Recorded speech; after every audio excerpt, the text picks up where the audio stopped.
अस्सलाम वालेकुम dear students, मैं हूं गुलाम रसूल और एक नई वीडियो के साथ हाजिर खिदमत हूं। डियर स्टूडेंट, आज की इस वीडियो में हम अहमद फराज की जो गज़ल है उसकी तशरीह पर तफसीली गुफ्तगू करेंगे।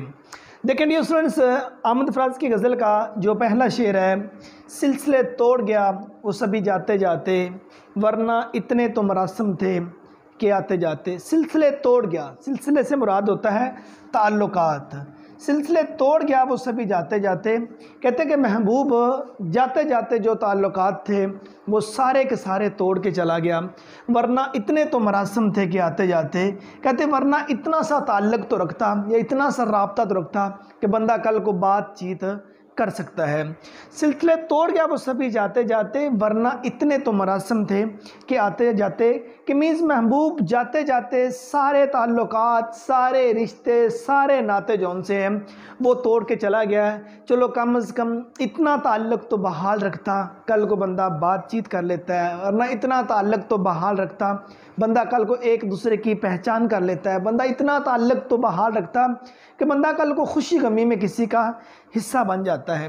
अब इस शेर के ये तमाम डियर स्टूडेंट्स आपके सामने उन्वानात हैं, जिसको तशरीह निकात के नाम से मैंने यहाँ लिखा है। ये तकरीबन आपके सामने कुछ है, 7 हैं। इनमें को 2-3 भी अगर आपको याद रह जाते हैं तो आप इस शेर की जो तशरीह है वो बहुत आउटस्टैंडिंग कर सकते हैं। अब देखिए, इस शेर का जो पहला निकात है या जो पहला उन्वान बनता है, अलविदा या जुदाई की कैफियत जौन सी है वो बयान की गई है। याद रखिए, एक मजाजी ताल्लुक़ ऐसा ताल्लुक़ होता है जिसमें एक आशिक अपने महबूब को अपना सब कुछ सौंप देता है। मीन्स आशिक के जज्बात, उसके एहसासात, उसकी ख्वाहिशात, उसकी तवक्कुआत, उसके मतलब कि ओवरऑल सारी चीज़ें वो अपने जज्बात वगैरह सारे के सारे अपने एक महबूब के हैंड ओवर कर देता है।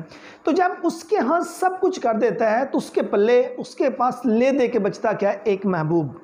अगर महबूब भी जाते जाते सारे ताल्लुकात जौन से वो तोड़ के चला जाए तो पीछे कुछ नहीं बचता। वो क्या मोहसिन नकवी ने बड़ा खूब कहा था कि एक शख्स कुल कायनात हो जैसे, नज़र ना आए तो दिन भी रात हो जैसे। अब उसके लिए तो सब कुछ एक शख्स था, लेकिन वो जाते जाते सारे ताल्लुकात, सारे नाते जौन से वो तोड़ गया। यहाँ एक सवाल पैदा होता है, ताल्लुकात या वो नाते जौन से वो तोड़ने की वजह क्या हो सकती है? ठीक है ना, किसी ने कानों में नेगेटिव मतलब सोच जौन सी फूंक दी होगी, किसी ने मतलब कि गलत बयानी जौन सी है वो कर दी होगी, किसी ने मतलब कि कह दिया होगा ये शख्स ऐसा है, ये ऐसा है, ये ऐसा। वो पूरी एक लिस्ट बनाइएगा ताल्लुक़ टूटने की वजूहात। गलत फहमियाँ सबसे पहले इसके आड़े आती हैं ताल्लुक़ टूटने के, और उसके बाद कोई नेगटिविटी, कोई मनफी सोच आपके दिमाग में डाल देता है, या मतलब उससे बेहतर जौन सा वो शख्स ज़िंदगी में इन हो चुका होता है, ये ताल्लुक़ तोड़ने की वजह हो सकती है। वो क्या किसी शायर ने बड़ा खूब लिखा था, वो कुछ सुनता मैं कुछ कहता, मुझे कुछ और कहना था, पल पर को जो रुक जाता, मुझे कुछ और कहना था, गलत फहमी ने बातों को बढ़ा डाला यूं ही, वरना कहा कुछ था वो कुछ समझा, मुझे कुछ और कहना था। पहले जुदाई की कैफियत को बयान किया गया, उसके बाद ताल्लुकात की नापायदारी जौन से उसको डिस्कस किया। अगर ताल्लुकात मजबूत होते, अगर ताल्लुकात की जो जड़ें हैं वो ज़मीन की तह तक होती, पानी तक नीचे पहुंची होती, तो शायद ताल्लुक ना टूटते। नापायदारी है जिसकी वजह से वो मतलब कि ताल्लुकात जौन से वो जाते जाते तोड़ गया। उसके बाद जल्दबाजी का अमल, कहते इसमें मतलब कि आज महबूब ने अच्छा नहीं किया, उसने ताल्लुक़ तोड़ने में जल्दबाजी की और वो इस पर पछताएगा ज़रूर। बेबुनियाद मोहब्बत और कुर्बत को यहाँ डिस्कस किया गया है। अगर इसकी बुनियाद गहरी होती, ठीक है ना, अगर इसकी कुर्बत ज़्यादा होती तो मैं भी ये ताल्लुक़ जौन सा वो ना टूटता। और उसके बाद मोहब्बत और रिश्तों की नापायदारी। लेकिन ये स्टूडेंट्स, कुछ रिश्ते ऐसे होते हैं जिनको बंदा ज़िंदगी में कभी भी मतलब जौन सा वो अपने आप से जुदा करना नहीं चाहता।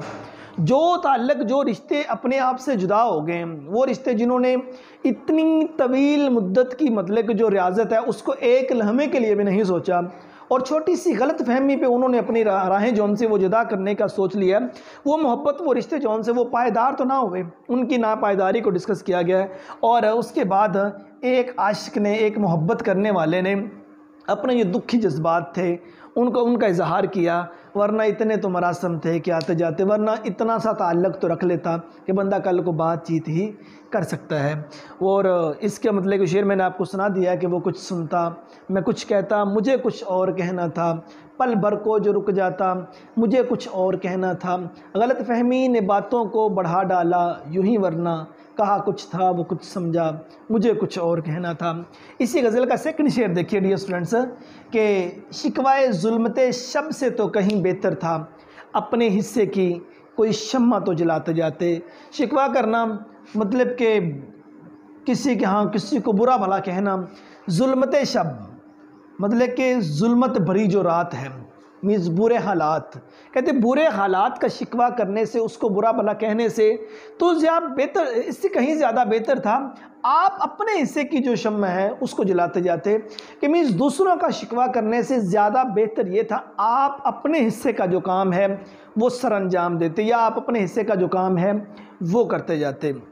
अब देखें डियर स्टूडेंट्स, हम हमेशा दूसरों पे शिकवे करते हैं, हम तनकीद करते हैं, लो जो हुकूमत ने ये कर दिया, फ़लाँ ने ये कर दिया, फ़लाँ ने ये कर दिया, फ़लाँ ने ये कर दिया, ठीक है ना। मीन्स हमने एक नेगेटिव सोच जो उनसे उसके बारे में बना ली, या हमारी मिसाल उस मक्खी जैसी होगी वो जो पूरा खूबसूरत जिस्म छोड़कर, पूरा खूबसूरत शरीर छोड़कर उस ज़ख्म पे जा बैठती है, उस गंदगी पे जा बैठती है, ठीक है ना, जो मतलब कि नहीं बैठना चाहिए जहाँ, मतलब हमारी सोच एक ऐसी सोच बन गई।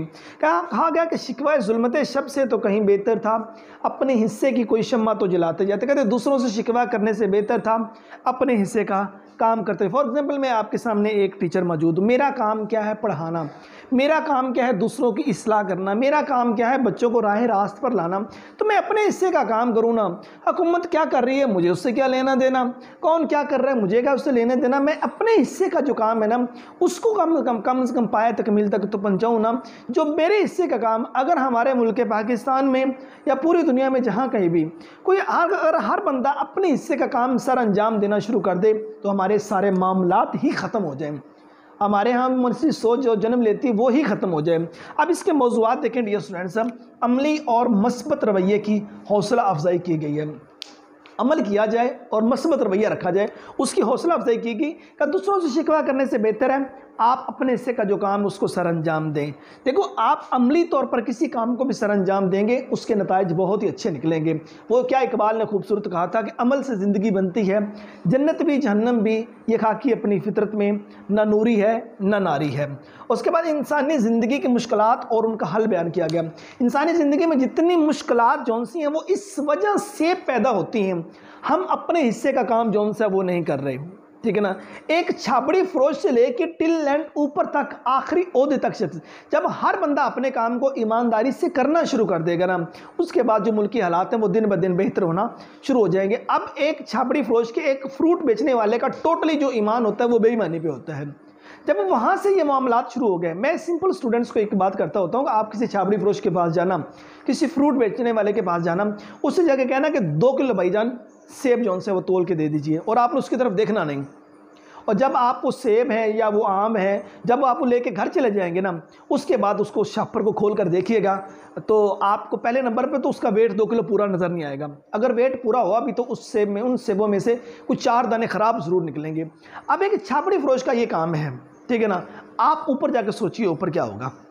एक से बढ़ के दूसरा बंदा जौन सा है वो करप्ट होने की कोशिश में लगा हुआ है, एक से बढ़ के दूसरा बंदा रातों रात अमीर होने की कोशिश में लगा हुआ है। ऐसे कौमें नहीं बनती होती, ठीक है ना। इंसानी ज़िंदगी की मुश्किलात को डिस्कस किया गया और उनका हल ये है कि आप अपने आप को ईमानदार बनाने के बाद इस बात पे यकीन कर लीजिए कि दुनिया से एक बेईमान की कमी हो गई है। और उसके बाद शिकायत और नुक्ताचीनी के रवैये को निशाना बनाना। क्यों दूसरों को शिकायत की जाती हैं, क्यों नुक्ताचीनी की जाती है, क्यों क्रिटिसिज्म की जाती है। अपने आप को बेहतर बनाने का है ना, पहले अपने आप को बेहतर बनाइए, अपने हिस्से का काम कीजिए। अगर आप एक ताजर हैं तो आप ईमानदारी वाली ताजर कीजिए ना। अल्लाह के नबी सल्लल्लाहु अलैहि वसल्लम का फरमान है आलिशान, ईमानदार ताजर बरोज़े क़यामत अंबिया और शुहदा के साथ होंगे, ठीक है। अगर आप एक इंजीनियर हैं तो आप अपने हिस्से का जो काम उसको बेहतर तरीके से सर अंजाम दीजिए ना। अगर आप उस्ताद हैं, अगर आप शागिर्द हैं, आपका दुनिया के किसी भी ओहदे से ताल्लुक़ है, आप अपना काम ईमानदारी से कीजिए, मामलात ज़िंदगी सारे सॉल्व हो जाएंगे। उसके बाद ज़ुल्मत शब से मुराद क्या है, मुश्किलात और नाउमीदी है, ठीक है ना। और याद रखिएगा, अंधेरी रात में सितारे चमकते हैं, और ना उम्मीदी तो सबसे बड़ा गुनाह है। और कहते हैं ना उम्मीद वो हो जिसका खुदा ना हो। ना उम्मीदी वो चिराग है जो जहन के सारे मतलब ना उम्मीदी मतलब कि एक ऐसा मतलब कि आप समझ लें वो एक चीज़ है कि जो दिमाग के सारे जो चिराग है वो बुझा देता है। मतलब ना उम्मीदी बंदे की जड़ें खोखली कर देती हैं। ना उम्मीदी जौन सी हैं वो पूरी की पूरी कौमों को तबाह कर देती है। सबसे पहले उम्मीद का होना ज़रूरी है। अगर आप उस्ताद हैं तो अगर आप स्टूडेंट को उम्मीद नहीं दे रहे, इसका मतलब ये सबसे बड़े करप्ट आप हैं। स्टूडेंट को उम्मीद देनी ज़रूरी है। अगर मैं जनरल बात करता हूँ तो मेरे पास क्लास में अगर कोई 50 स्टूडेंट पढ़ते हैं, वो 50 स्टूडेंट नहीं होते, वो 50 ख़ानदान होते हैं। मस्बत रवैये पे आप उनको मतलब कि हौसला अफजाई कीजिए और मस्बत उनको सोच दीजिए और उनको उम्मीद दीजिए कि आप सब कुछ कर सकते हैं, और आप में हिम्मत है और आप में पावर है। और आप खुद देखिए, हमारे यहाँ बहुत ज़्यादा जो काबिलियत के ओहदे हैं वो खाली पड़े हुए हैं। हमारे यहाँ कंपटीशन का एग्ज़ाम देखा जाए या जनरल चीज़ें देखी जाए तो कामयाब जो एक मेहनती और कामयाब लोग, मेहनती लोग जो उनसे ना वो कामयाब होकर वहाँ तक पहुँच सकते हैं। उसके बाद अमली इक़दामात और ज़िम्मेदारियों की तरफ इशारा किया गया है कि जो काम किया जाए वो अमली तौर पर किया जाए। ठीक है, अपनी ज़िम्मेदारी को अमली तौर पर निभाया जाए तो मामलात ज़िंदगी जो उनसे वो बेहतर से बेहतरीन होते नज़र आएंगे। अफराद के हाथों में है अक़वाम की तकदीर, हर फ़र्द है मिल्लत के मुक़द्दर का सितारा। और इसी गज़ल का जो डियर स्टूडेंट्स तीसरा शेर है, कितना आसान था तेरे हिजर में मरना जाना, फिर भी एक उम्र लगी जान से जाते जाते। ऐ मेरे महबूब तेरी जुदाई में मरना कितना आसान था कि तुम बिछड़ गए हम बिखर गए। तो बिछड़ गया था तो हम मर जाते, लेकिन फिर भी हमें मरने में एक उम्र लगी है। मतलब कि आहिस्ता आहिस्ता आहिस्ता करके मतलब कि हम लोग तेरी जुदाई में मरते गए कि तेरे गम में मरना, तेरे हिजर में मरना कोई मुश्किल नहीं था, लेकिन फिर भी हमें एक वक्त लगा है मरते हुए। अब डियर स्टूडेंट्स, इस शेर का जो मौजू है सबसे पहले है गम जाना, महबूब की तरफ से मिलने वाले गम। और पहला गम क्या है? जुदाई। जैसा कि मैं पहले शेर के अंदर भी बात कर रहा था, इंसान के जज्बात, एक आशिक अपने जज्बात, अपने एहसासात, अपने ख्यालात, अपने तवक्कुआत, ठीक है ना, अपने तासरात वगैरह सब कुछ एक अपने महबूब के लिए बैठा होता है, उस पर निछावर कर देता है। अगर वो हंसता है तो महबूब के लिए, अगर वो रोता है तो महबूब के लिए, अगर वो एक मेहनती है तो महबूब के लिए, अगर वो मतलब कि सहरा बियाबान गली कूचे वगैरह में मतलब कि कहीं आवारगी करता है तो महबूब के लिए, ठीक है ना। उसको जो कुछ भी करना है वो अपने महबूब के लिए। जब महबूब ही छोड़ के चला गया उसके पास क्या बता, बबकते वसल लंबी रात मांगी थी, अपनी तो नहीं उसकी हयात मांगी थी, एक शख्स ही तो मांगा था खुदा, मैंने कौन सी सारी कायनात मांगी थी। या एक शेर और है इसके रिलेटेड कि खेल उसने कुछ यूँ खेला मोहब्बत का, मैं बचपन में 55 का हो गया। और दूसरे नंबर पर डियर स्टूडेंट्स, महबूब की जदाई में जान देना, ये इसका मौजू ठहरा है। मतलब कि आपने वो कोटेशन सुनी होगी, कुछ लोग 25 साल की उम्र में मर जाते हैं और 70 साल की उम्र में उनको दफनाया जाता है। कि मीन्स जिस वक्त उसका एक आशिक उसका महबूब छोड़कर चला गया, कहाँ की फिर ख्वाहिशात, कौन से जज्बात, कैसे ख्यालात, कैसी तवक्कुआत, वो सब कुछ जो उनसे वो मट्टी हो जाता है। उसके बाद मोहब्बत की तकलीफ़ और दर्द जुदाई को बयान किया गया है। ये तो जिसके साथ बीती होती है वो ही बेहतर जानता है। जब कलेजा फट जाता है, उम्मीदें नहीं रहती, ना अच्छा लिबास पहनने को जी चाहे, ना हाँ कहीं जाने को जी चाहे, ना किसी की खुशी गमी में शरीक होने को जी चाहे, बस फिर चलती फिरती इंसान लाश बन जाता है। मोहब्बत और जुदाई की कैफियत को डिस्कस किया गया है और उसके बाद जुदाई की तकलीफ़ जो सी है वो तवील और सब्र आज़मा होती है। जैसा कि वो छोड़कर चला गया, ठीक है, और कम से कम जाने से कबल मामलात ज़िंदगी तो पूछ लेता। अब यहाँ एक सवाल ये भी पैदा होता है, महबूब के छोड़ के जाने की वजूहात, वो पूरी एक लिस्ट बना लीजिए। हम जिस सोसाइटी का पार्ट है, हम ताल्लुक़ किसी से किस वजह से तोड़ते हैं, वो मौजू मतलब आपका एक बेहतर बन जाएगा। फिर राह से वो यहाँ आते आते अजल मर रही तो कहाँ आते आते, कहते मेरा महबूब मुझे मिलने आ रहा था, रास्ते से वापस पलट गया, ऐ मौत तू कहाँ रह गई थी, तू ही आ जाती। तो अब इसका चौथा शेर आप देखिए इसी गज़ल का, जश्न मक्तल ही बर्पा ना हुआ वरना हम भी पाप बजोला ही सही नाचते गाते जाते। कहते कि मक्तल में जो जश्न है वो बर्पा नहीं हुआ, वरना हमारे पाँव में बेड़ियाँ थी। पाप जोला पाँव में बेड़ियाँ, हमारे पाँव में बेड़ियाँ थी, हम बेड़ियाँ पहनते हुए भी नाचते और गाते जाते। कहते कत्ल गाह के अंदर उन्होंने जश्न जौन सा है वही बपा ने किया। अब इस शेर के मौज़ूआत देखिए डियर स्टूडेंट्स, जुल्म और जबर के ख़िलाफ़ मज़ाहमत करना, जुल्म और जबर के ख़िलाफ़ बोलने वाला बंदा, ठीक है ना, उसको फिर तमाम किस्म की जो मुश्किलात हैं उसका सामना करना पड़ता है। वो मतलब कि उसको वक्त के जो हुक्मरान की तरफ से जितनी सज़ाएँ मिलती हैं ना, वो उसको खुशमदीद कहता है। वो जो रुके तो कोहे गिरा थे हम, वो जो चले तो जान से गुजर गए, रहे यार हमने कदम कदम तुझे यादगार बना दिया। अगर आप हक और सच पे हैं ना, तो आप जुल्म और जबर के ख़िलाफ़ जौन से वो मज़ाहमत करेंगे। चाहे आपको एक अंधेरी कोठरी में बंद कर दिया गया है, चाहे आपके पाँव में बेड़ियाँ डाल दी गई हैं, जो कुछ मर्ज़ी हुआ है, आप बागी और बगावत ज़रूर करेंगे। और उसके बाद मुश्किल हालात में हौसले की उम्मीद की अक्कासी जौन सी है वो की गई है। अगर मुश्किल वेला आया है तो मुश्किल के बाद आसानी भी होती है, ठीक है ना। अगर आप मुश्किल का एक दलेर ना मतलब कि एक दलेर बनकर आप मुश्किल का सामना कर लेते हैं, मुश्किल थोड़े वक्त के लिए होती है, उसके बाद आसानी है। कुरान पाक में रब्बे करीम ने फरमाया बेशक मुश्किल के बाद आसानी है।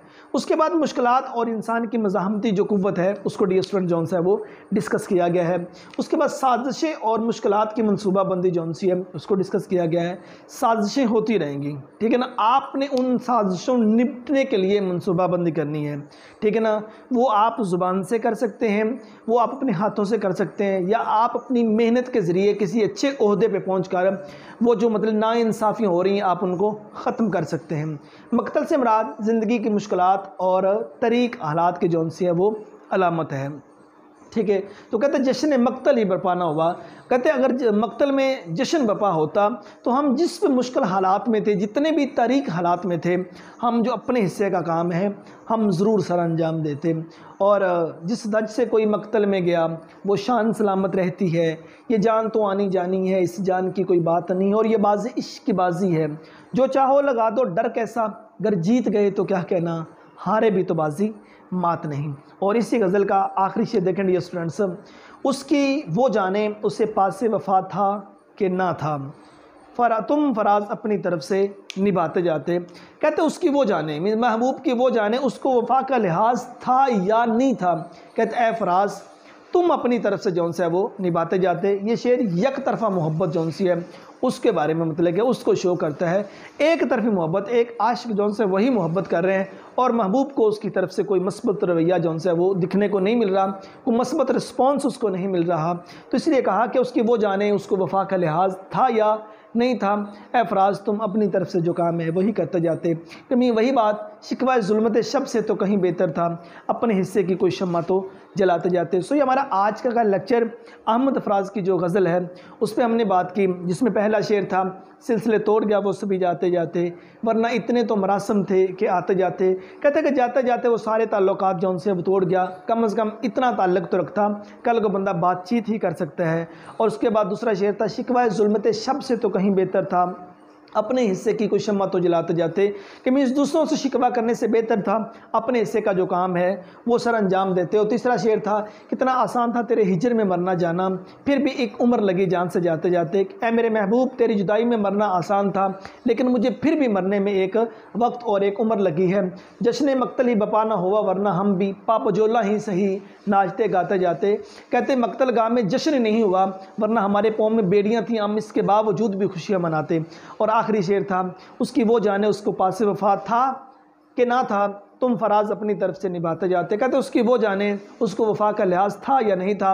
ए फराज तुम अपने हिस्से का जो काम है वो निभाते, तुम अपने हिस्से का जो काम है वो करते जाते। उम्मीद करता हूँ कि आज की वीडियो, आज का लेक्चर आप स्टूडेंट को अच्छा लगा होगा। नेक्स्ट वीडियो में मिलते हैं। अपना बहुत सारा ख्याल रखिएगा। फी अमानिल्लाह।